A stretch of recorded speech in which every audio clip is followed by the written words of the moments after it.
হ্যাঁ বলছি দাদা, আপনাদেরই বলছি দাদা, সন্দেশখালি মনে আছে সন্দেশখালি? ভুলে গেছেন তো? আরজিকর মনে আছে?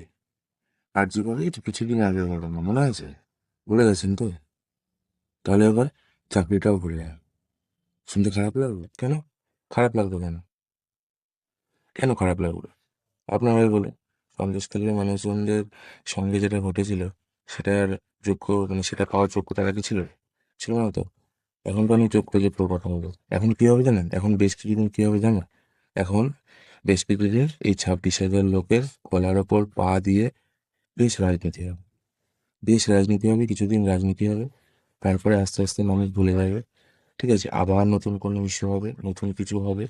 আরে উৎসবে ফিরতে হবে তো, তাই না? মেলা খেলা লীলা এইসবে ফিরতে হবে তো মানুষকে। ফিরতে হবে না? না ফিরলে কি করে হবে? কি ফিরতে হবে না? 26-এ নতুন খেলা হবে। বাংলা তো নিজের মেয়েকেই চেয়েছিল। জয় 2000 টাকার জয়, হায় রে পশ্চিমবঙ্গবাসী হায়।